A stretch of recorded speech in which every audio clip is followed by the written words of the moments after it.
నమస్కారం. J7 news కి స్వాగతం. తెలంగాణలో పింక్ బుక్ లేదు, రెడ్ బుక్ లేదు, బ్లూ బుక్ లేదు.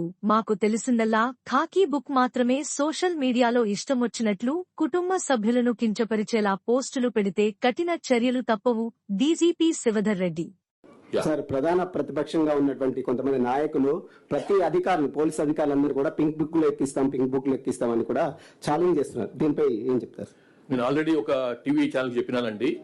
మాకు pink book, blue, red, white అట్లా ఏముండదు. మాదంతా only khaki book. Khaki book అంటే సిఆర్పిసి, ఐపీసీ చట్టాలతో ప్రకారం పోతాము. ఆ ఖాకీ బుక్ అంటే అన్ని కలిస్తే ఖాకీ బుక్ అవుతుంది. ఇదే మాకు తెలిసిన కలర్ కానీ మిగతా కలర్ సంబంధం లేదు.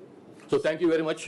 సార్, సోషల్ మీడియాకి సంబంధించి ఇటీవల చాలా పోస్టులు వైరల్ గా మారుతున్నాయి. వారిపైన మీరు కఠినమైనటువంటి అంటే పీడీ యాక్ట్ లాంటి కేసులు పెడతామని చెప్పేసి అని ఒక ఇన్ఫర్మేషన్ వస్తుంది. అది ఎంత అట్లనేం లేదు, అట్లా తెలుసుకుంటాను మరి. కానీ ఒకటే, సోషల్ మీడియా సంబంధించి ఇంతకుముందు కూడా చెప్పినాను నేను. వాళ్ళు వేరే వ్యక్తుల యొక్క శీలహననం చేయకుండా, క్యారెక్టర్ అసాసినేషన్ చేయకుండా, వాళ్ళ గురించి అబద్ధాలు మాట్లాడకుండా, వాళ్ళ గురించి ఇష్టం వచ్చినట్టు వాళ్ళ ఫ్యామిలీ మెంబర్స్ గురించి, వాళ్ళ ఫ్యామిలీ గురించి, వాళ్ళ వ్యక్తిత్వం గురించి అడ్డం రాస్తే మాత్రం తప్పకుండా యాక్షన్ ఉంటుంది. అట్లా కాకుండా ఫేక్ న్యూస్ అది కూడా చేయొద్దు. ఓన్లీ థింగ్ ఏంటంటే వాళ్ళు with in 4 walls of constitution లో ఏం రాసుకున్నా, ఏం విమర్శ చేసుకున్నా, ఏ సద్విమర్శ చేసుకున్నా, ఏ కన్స్ట్రక్టివ్ విమర్శ చేసుకున్నా, ఎట్లాంటి నిర్మాణాత్మకమైనటువంటి క్రిటిసిజం చేసినా కానీ దానికి మా నుంచి ఎట్లాంటి ప్రాబ్లం ఉండదు. కానీ అది దారి తప్పి అది నేరంగా మారితే మాత్రం తప్పకుండా విల్ ఎంటర్.